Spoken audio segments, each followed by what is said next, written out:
Pro Group Management. Workers' comp that works for you.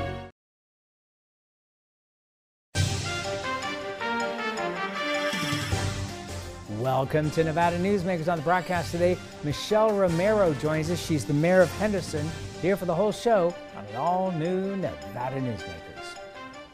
Big R in Sparks is located on Bering Boulevard next to Smith's and across from Reed High School. It's a 50,000 square foot hardware store and a whole lot more. It's your spring headquarters with lawn and garden supplies, power equipment, and outdoor living. Big R on Bering Boulevard in Sparks next to Smith's and across from Reed High School. Big R, hardware and a whole lot more. Carson Valley Inn, it's your place for the good times. Carson Valley Inn.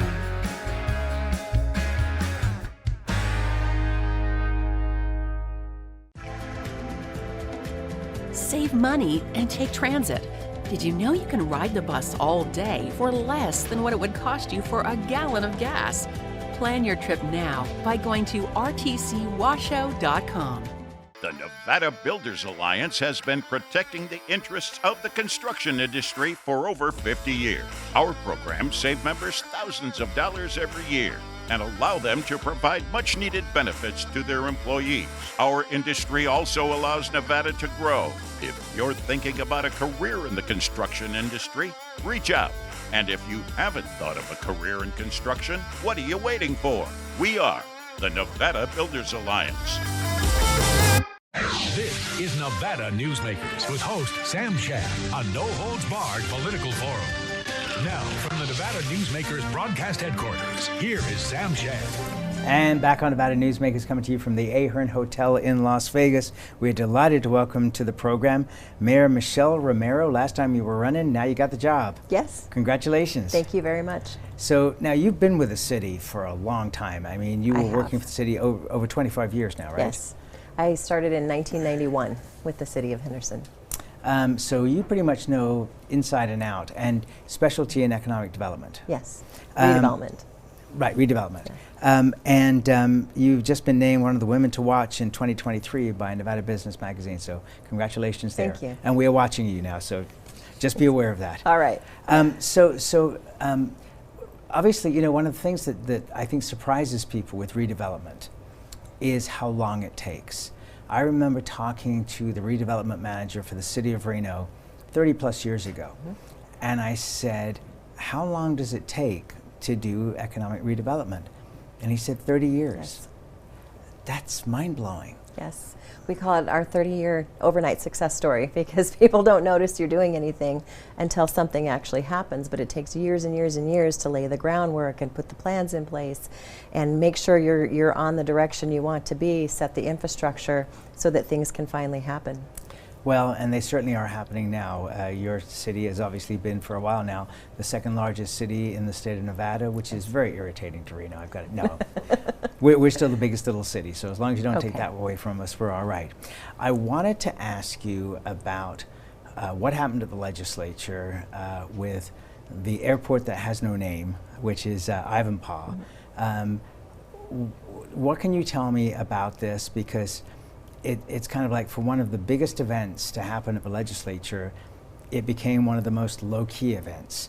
Jim Gibson was on the program, who you work with on the Convention Authority, and he said that this is going to cost $12 billion. That's just for the airport alone, and that's in 2019 dollars. What can you share with us about what you know about the development of the second airport for Las Vegas?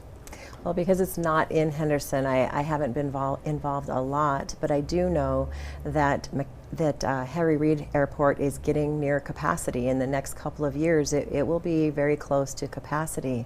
And so for our visitors and conventions that we have and all the things that we have going on the Strip with our sports and entertainment, we are going to need another avenue for people to get to Las Vegas and to the surrounding cities.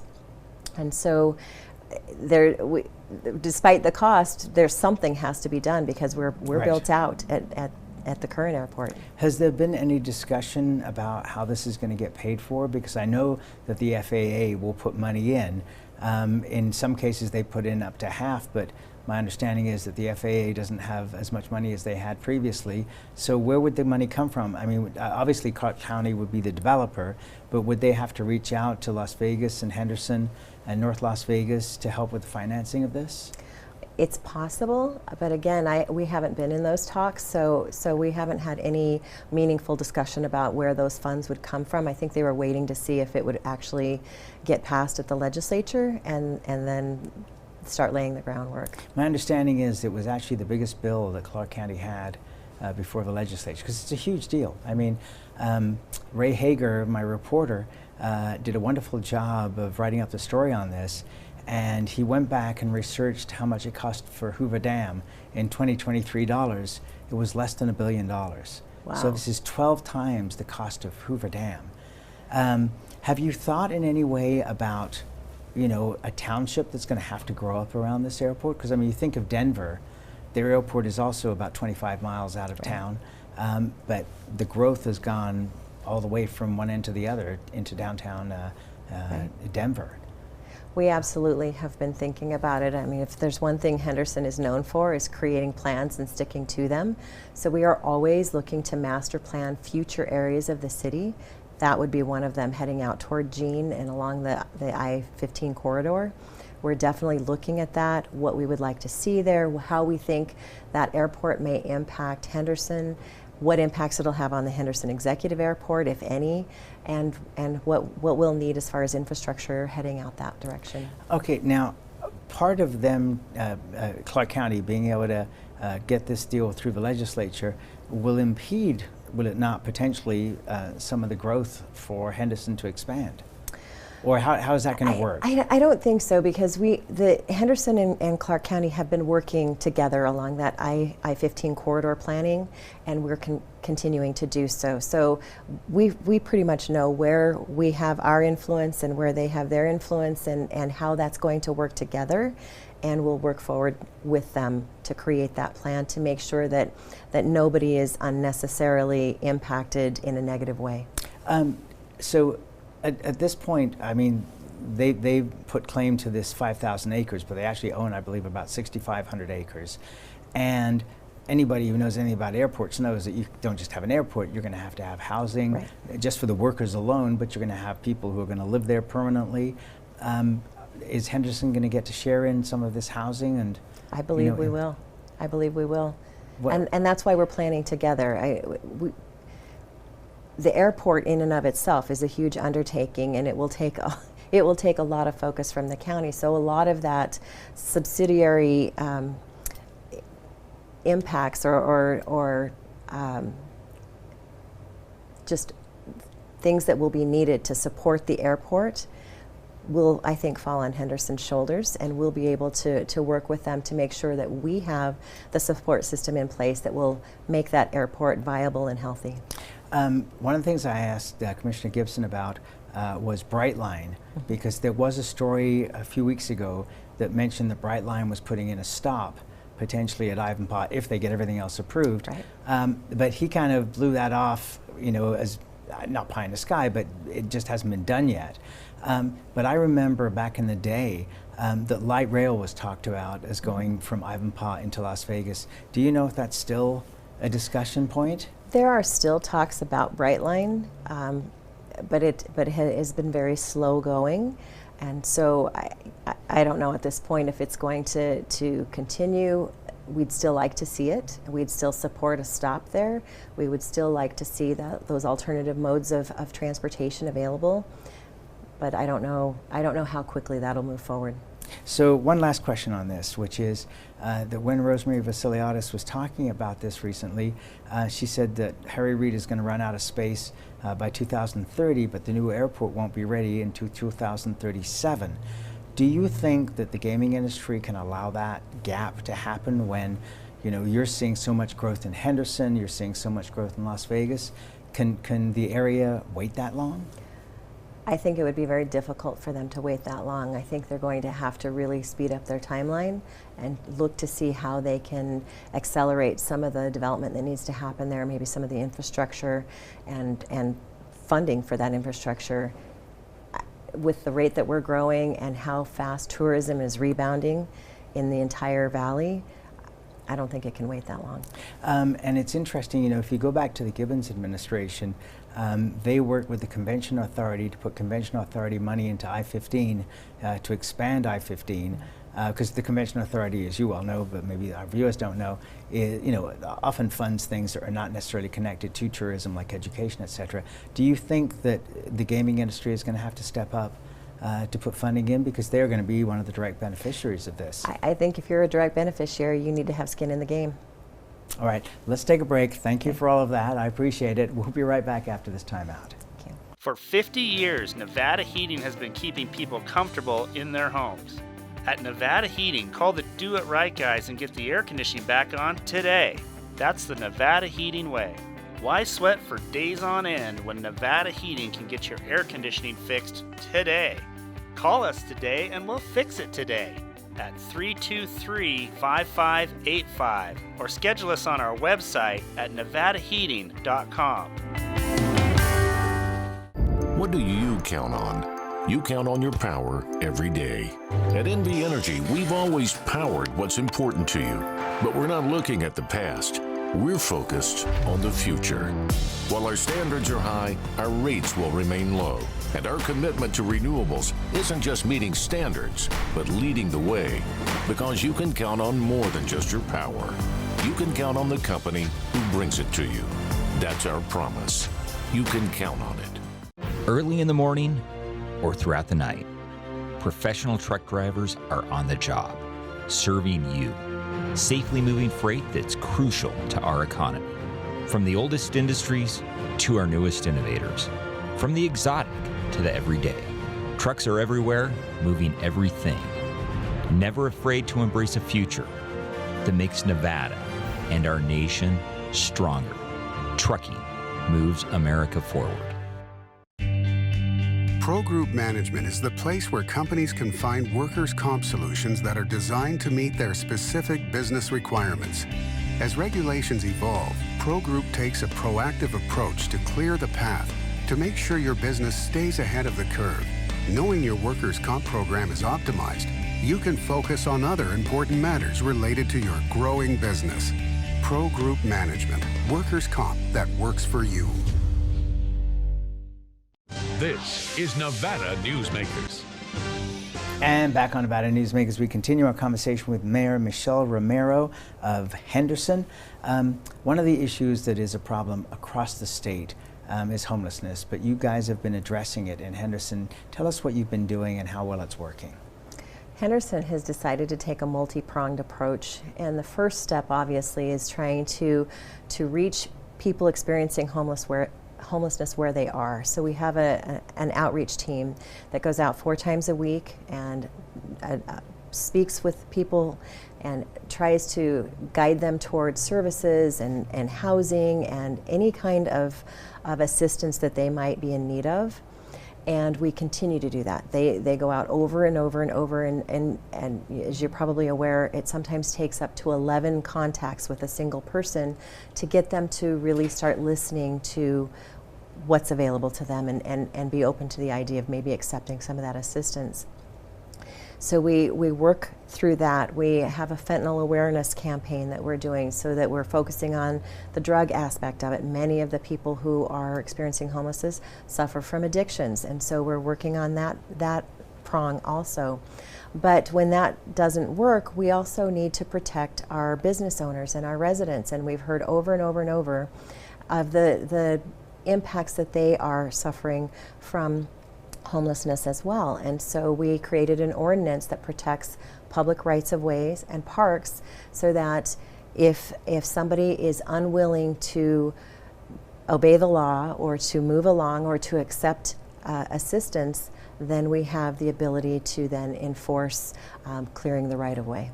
The fentanyl situation is a terrible situation, and I understand there are other drugs now that are being mixed in with this that just makes it worse and worse. And it's astounding to me because there have been so many publicity campaigns talking about this that you would think that people might be more aware, and they're not. I know, and where Henderson is different, most of those campaigns are focused to adults, and where we're seeing a need is to children. They are offering fentanyl to kids. They're disguising it to look like candy. They are... Really? Yes. They have fentanyl candy, and it looks like Skittles or any Smarties or anything that could be disguised as a candy.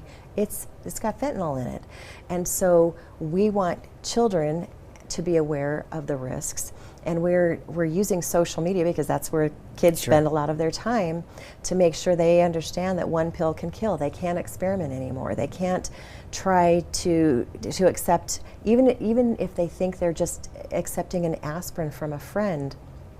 That friend might not know that this pill was laced with fentanyl, and a single grain, similar to a grain of salt, is lethal. And so we are really, really focusing on getting the word out to youth and preventing it at the youth level, so that they don't have time to make mistakes. They can't make a mistake, because one mistake can be the end. A few years ago, and I'm not sure because I haven't discussed this with anybody since then, there was talk of parties where kids would get together and empty out their parents' medicine cabinets, throw all the pills in a punch bowl, and then people would just grab a handful of pills and take them. Is that still going on, to your knowledge? To my knowledge, it is. It's a huge problem. We've had children in the valley that have died. We have parents who are mourning the loss of young children, and that's not acceptable to us. It's not acceptable in any society. We need to protect our children. We need to protect everybody. Right. And so we have the fentanyl awareness campaign, but we're also training our employees to use Narcan and to have Narcan available at public facilities, so that if they see somebody and they recognize the symptoms that somebody is overdosing, they're able to administer Narcan. I've had the training myself. I carry Narcan with me so that I can be able to be ready if somebody is in distress. The sad part about this is it's a natural thing for all kids to rebel against their parents. And so no matter what you tell them, they tend to do the opposite. So it seems to me we have to find somebody that the kids will actually look up to, and that they will listen to. Before we started this campaign, we actually had an outreach group of kids that we worked with to show them different pieces of information, and to ask them how they receive their information and what has the most impact on them. And there were three different, one that was entertaining, one that was pulling your heartstrings, and I can't remember what the other one was, but we then refined our outreach messages to coincide with those three methods, and that's how we're getting them out. We do it in commercials, we do it in ads, and we're just constantly putting it out there, so it's always top of mind. Don't try it. Don't try it. Don't take the risk even one time. Don't ask for anything. Don't accept anything from anybody unless it's a doctor or your parent. Things like that. So at least the message is there over and over, and hopefully if it can save one child, then that's a success. Oh, absolutely. You just hired a new police chief. We did. What were you looking for when you were looking to hire a new police chief? Because this is not the easiest job. It is not, especially now. We wanted to make sure it was somebody who was familiar with Henderson, who knew our culture and who knew our residents. And Chief Chadwick met that criteria. She also is amazing. She's had 26 years of experience with the force. She has gone through the FBI Academy. She is very well educated, but she loves Henderson, and she knows police work, and she knows the police officers that report to her. She understands their needs, she understands the needs of the city, and I think she will be phenomenally successful. I actually took time over months right after I got elected, and I went with the city attorney, the city manager, the assistant city manager in charge of the police department, and the acting chief at the time, and we met with every shift at every location that we have a police substation, and talked to the officers to see what was going on, what needed improvement, what did they like that needed to stay, and what did they expect to see in a police chief, and what would they support.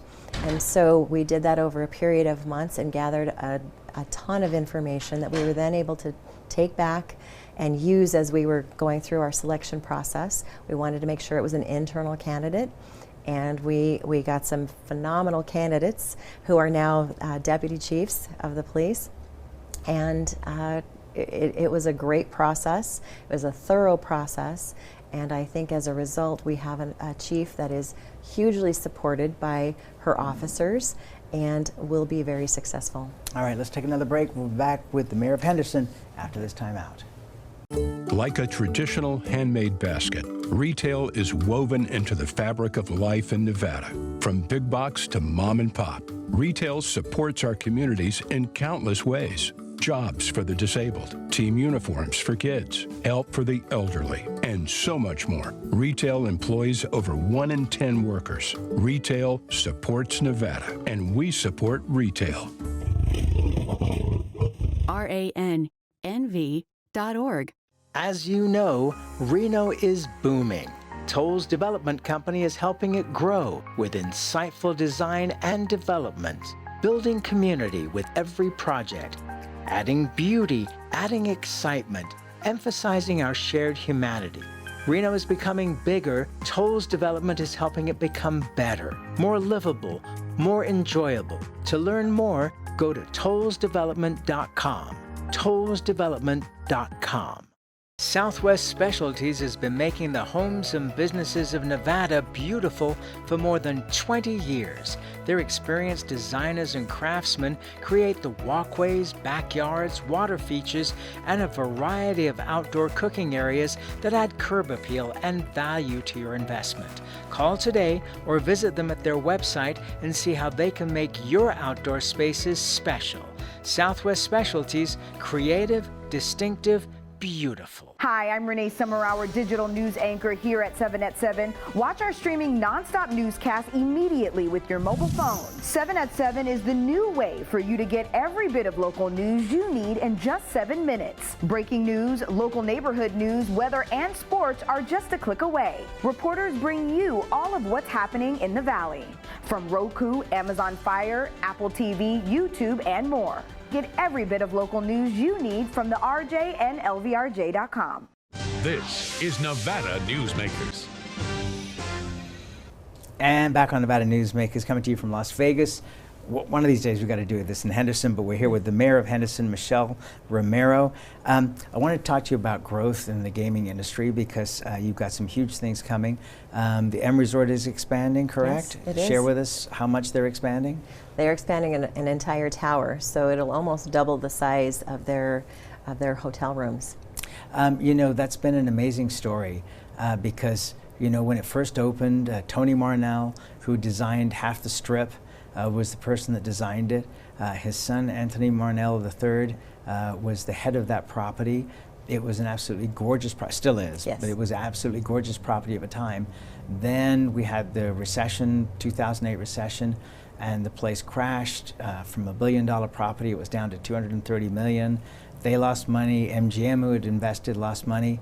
But they thought so much of Anthony Marnell III that they kept him on as president of the property. Now, he has gotten other property, correct? He has. Across the way. What have you talked to him about what his potential plans are for that? In very broad Sure. terms, he hasn't decided yet what he wants to do with that property, but we've talked about what we would like to see. And what would you like to see? we would like to see another gaming property that would be on the scale of what he did with the M. So 400 or 500 rooms, something in that region? Right around there. Okay, how much acreage does he have? Are you aware? I don't know off the top of my head. Okay, but I mean, you know, you were saying earlier, you know, the growth is continuing, and it certainly is. Gary Goett had property that years ago was being talked about, again before the recession, of being a hotel casino property. Does he still own property that could be developed like that? I don't know. That property in West Henderson has changed hands many times. Oh, really? And I don't know if he still owns portions or not. It's kind of a checkerboard of ownership in West Henderson now. Okay, because he just opened the Legends Bay property up in Sparks, Nevada, and in conjunction with Circus Sports. And so that apparently is doing very well. The Sparks gaming numbers were through the roof. How are your gaming numbers doing? They're great. We have great properties and great numbers, and we also have Station Casinos that has moving forward with their Inspirata station as well. Right. And what is that planned to be at this point? Is that another 400 or 500 rooms? Right around there, full on, similar to Green Valley Ranch property.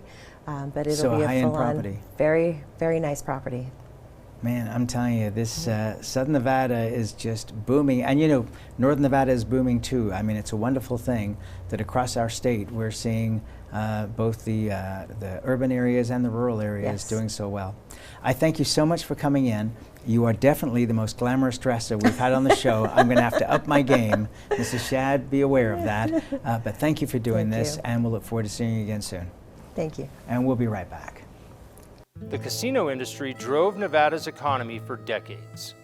By the 1990s, however, the state's sole industry was in sharp decline. Many were losing their homes, many were leaving the state. Is Reno on track to be the Detroit of the West? Was an October 2010 Reno Gazette-Journal headline. Nevada knew it was time for a change and a time to diversify. Story County took that lead, took risks, invested tens of millions transforming its desert into a place of opportunity and a future for Nevada families needing something new. That desert now provides thousands of high-paying tech, advanced manufacturing, and energy careers at companies like Tesla, Panasonic, Google, Switch, and Redwood Materials. Story County transformed Northern Nevada forever, and the tide of opportunity has raised all vessels through construction contracts, high-paying careers, and the power of payroll. Tens of millions have been generated in sales and property tax, permits, and other revenues for Reno, Sparks, Washoe County, and for all of Nevada. Enough, in fact, to generate a surplus after public services are provided. And best of all, a sustainable economic climate has been created, enabling our children to stay in Nevada and live prosperous lives in their home state. Story County, improving Northern Nevada one industry at a time.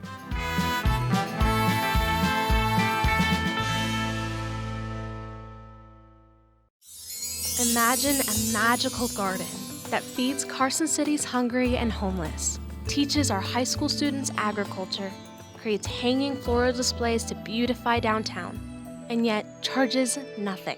It's not magic. It's the Greenhouse Project. It's real, it's growing, and it needs your help. Go online to carsоncitygreenhouse.org so together we can grow it forward. Modern boutique Ahern Hotel and Event Center sits at the heart of the Las Vegas Strip. 2 floors of meeting and event space are ideal for groups and conventions. Stay in one of 200 luxurious rooms and suites. Brand your event throughout the property.